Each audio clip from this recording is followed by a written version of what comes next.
देखो बच्चों, ये जो क्वेश्चन है ना कि number of positive rational values of x such that x plus one by x is an integer. तो पहली बात तो देखो, हमें बोला गया है एक्स जो है ना वो पॉजिटिव है और एक्स कैसा है, रैशनल भी। तो एक मेथड तो हमें क्या क्लिक होता है कि यार मैं एक्स को कुछ रैशनल नंबर मान लूँ। क्या मान लूँ? P by Q. तो पी और क्यू कैसे होंगे?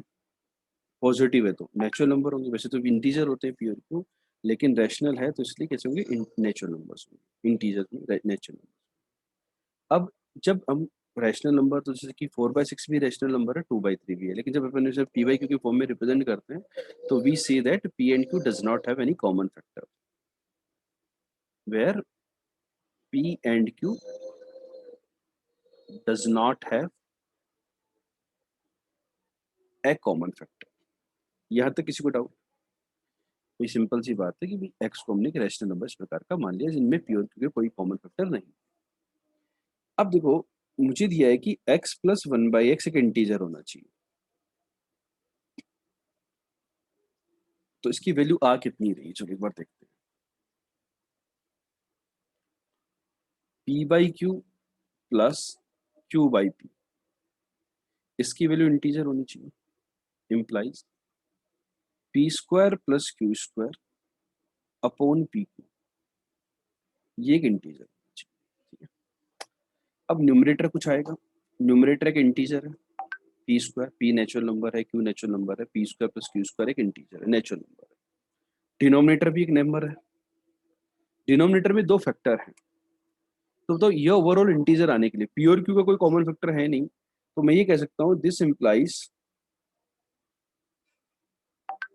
P divides P square plus Q square and Q divides P square plus Q square. ये बात सबको क्लियर हुई कि नहीं? भाई P square plus Q square को पी भी डिवाइड करेगा एंड क्यू भी डिवाइड करेगा, दोनों सेपरेटली डिवाइड करेंगे तब जाकर के ही ये इंटीजर नंबर हो सकता है, अदरवाइज नहीं। ये बात क्लियर होगी कि पी भी P square plus Q square को डिवाइड करेगा और क्यू भी P square plus Q square को डिवाइड करेगा। ठीक है, कर गया। अब यदि P P square plus Q square को डिवाइड कर रहा है तो पी भी एक नेचुरल नंबर है, ये भी एक नेचुरल नंबर है, तो पी तो पी स्क्वायर को तो करेगा ही करेगा, तो मतलब क्यू स्क्वायर को भी करना चाहिए। तो इम्प्लाइज इनके कोई कॉमन फैक्टर तो है नहीं, तो पी डिवाइड्स क्यू स्क्वायर, ये होता है ना कि पी डिवाइड्स क्यू स्क्वायर, और यहाँ से आ जाएगा Q divides P square, same logic से।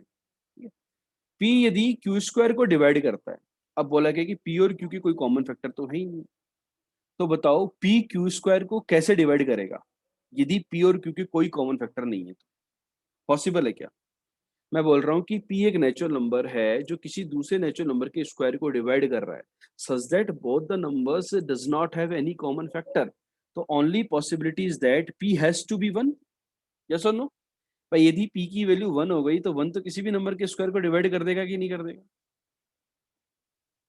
ठीक है, similarly the only possibility is that q is equal to 1, otherwise these are not possible, so p and q has to be 1, और p और q यदि 1 होते हैं तो x की जो वैल्यू आ गई वो आ गई 1, तो x इक्वल टू 1 हमारा इज द ओनली आंसर। तुम्हें पूछा है नंबर ऑफ पॉजिटिव रैशनल, तो number of positive rational values भी 1 आ रहे हैं और उसकी वैल्यू भी 1 आ रही है। सभी को मेथड 1 क्लियर हुआ क्या? अप्रोच क्लियर हो गई क्या? थोड़ा सा सोचने वाला क्वेश्चन। डन और नॉट? कमेंट करके बताएं जल्दी से। ठीक है, चलो एक मेथड और डिस्कस कर लेते हैं जहां पर ये बातचीत हो रही थी कि हम इसको परफेक्ट स्क्वायर मतलब वो इरेशनल नंबर वगैरह मान करके। मेथड 2 क्या है कि x plus one by x जो है ये इंटीजर है। ठीक है, तो एक्स स्क्वायर मतलब इंटीजर माने या कुछ मान लेते हैं, लेट से लेमडा मान लेता हूँ, तो लेमडा इज एन इंटीजर, तो X square minus lambda X plus one equal to 0, और x belongs to a rational. तो ये जो क्वाड्रेटिक है इसके रूट्स मतलब x की वैल्यू वो कैसी होनी चाहिए? रैशनल होनी चाहिए, तो रूट्स मस्ट बी रैशनल। तो रूट आता क्या है? तो minus B plus minus under root of B square minus 4 upon 2, ठीक है, तो यहाँ पर देखो रैशनल, तो लेमडा इंटीजर है, ये इंटीजर है, तो रैशनल होने के लिए lambda square minus 4 must be a perfect square of a integer. ये बात समझ में आई कि नहीं आई? ये एक इंटीजर का परफेक्ट स्क्वायर होना चाहिए, क्योंकि ये है तो इंटीजर ही ना, तो ये इंटीजर का परफेक्ट स्क्वायर होना चाहिए, तभी अपना रूट्स रैशनल आएगा। अब देखो यहाँ पर क्या है, मतलब पॉसिबिलिटीज होती है ना, वो इनफाइनाइट बनती जाती है। जब मैं लेमडा स्क्वायर माइनस 1 को सम आई स्क्वायर मानूं या एम स्क्वायर मानूं, ठीक है, तो मैंने क्या किया, देखो लेमडा स्क्वायर माइनस 4 हमेशा लेमडा स्क्वायर से छोटा होगा। Do you agree with me और नॉट? ऑलवेज। और ये हमेशा लेमडा माइनस 1 के होल स्क्वायर से बड़ा होगा। ये होता है lambda greater than equal to 3 के। आपको लग रहा हो सर ये इनइक्वालिटी आपने कहाँ से डिराइव कर दी? अपनी इच्छा से। मतलब मेरा कहने का मतलब ये है कि भाई मैं ये एनालाइज करना चाह रहा हूँ कि लेमडा स्क्वायर माइनस 4 भाई इससे तो छोटा होगा ही होगा, ये तो ऑलवेज ट्रू है। अब मैंने क्या किया कि भाई ये परफेक्ट स्क्वायर बनाना था, तो ये यदि इससे छोटा है तो मैं ये चेक करना चाह रहा हूँ कि इसके छोटा नंबर कौन सा होता है, लेमडा का छोटा नंबर कौन सा होता है, कंजुगेटिव इंटीजर वाला। लेमडा यदि इंटीजर है तो लेमडा के जस्ट छोटा वाला इंटीजर कौन सा है, लेमडा माइनस 1। तो भाई उसके स्क्वायर से बड़ा होगा, यदि मान लेते ये होता है भाई, ठीक है, यदि ये होता है तो मैं ये कह पाऊंगा कि नहीं कह पाऊंगा कि ये भी परफेक्ट स्क्वायर, ये भी परफेक्ट स्क्वायर, ये दोनों कंजुगेटिव परफेक्ट स्क्वायर है, जैसे 5 स्क्वायर और 6 स्क्वायर। तो इन दोनों के बीच में कोई नंबर आएगा तो क्या वो परफेक्ट स्क्वायर हो सकता है क्या? बताओ। दो कंजुगेटिव परफेक्ट स्क्वायर के बीच में जो भी नंबर होगा क्या वो परफेक्ट स्क्वायर होगा क्या? नहीं होगा ना। तो मतलब यदि मैंने ये प्रूव कर दिया कि lambda greater than equal to 3 के लिए ऐसा हो रहा है, तो मतलब lambda greater than equal to 3 के लिए तो आपको चेक ही नहीं करना है। समझ में आ गई बात? आपको केवल उससे छोटी वैल्यू के लिए चेक करना है। तो आप ये देख लो भाई ये दोनों ट्रू है या नहीं। देखो ये क्या होता है, lambda square minus 2 lambda plus 1 is less than lambda square minus 4। यहाँ से आ रहा है lambda is greater than 5/2। Lambda integer है तो lambda greater than equal to 3 आ रहा है। समझ में आ गई बात? तो मैं ये कह सकता हूँ, तो मैं ये कह सकता हूँ कि इस केस में तो lambda square minus 4 can not be a perfect square of an integer for lambda greater than equal to 3। ठीक है, अब देखो एक्स पॉजिटिव था, एक्स कैसा था बेटा, पॉजिटिव।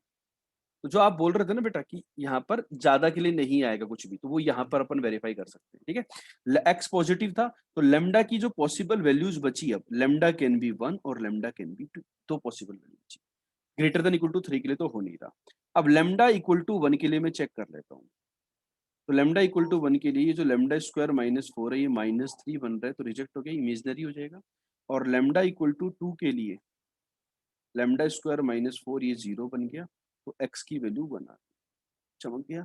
एक लेमडा की वैल्यू है 2, उसके लिए एक्स का वैल्यू 1। तो ये थोड़ा सा एक एनालिसिस आपको ये वाली जो अप्रोच है ये डिस्कस करने के लिए इस क्वेश्चन में अपन ने किया था इस प्रकार से। तो ये वाली अप्रोच क्लियर हुई कि नहीं हुई? डन और नो? सर मैंने इस क्वेश्चन को ऐसे किया था, मैंने देख लिया था कि 2 ही वैल्यू पे सिर्फ इंटीजर आ रहा है डायरेक्टली पुट करके।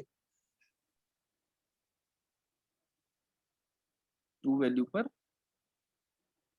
सर वनली मतलब मैंने लैम्डा नहीं माना था, मतलब मैंने एम माना था। तो एम इक्वल टू 2 पे ही सिर्फ वैलिड था वो इंटीजर।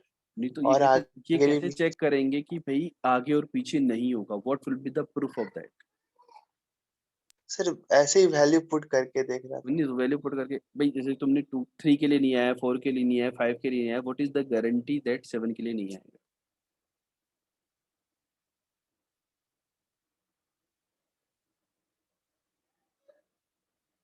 कोई पर्टिकुलर आइट्रेशन होना चाहिए ना, कोई पैटर्न होना चाहिए भाई। चलो ठीक है भाई, सबके लिए कोई जनरलाइज करके, मतलब मेरा पॉइंट ये था कि भाई हमने जनरलाइज करके लिख दिया कि इन दोनों के बीच में कभी भी ऐसा नहीं होगा, तो वहां पर हमें चेक करने की जरूरत नहीं है आगे की वैल्यू।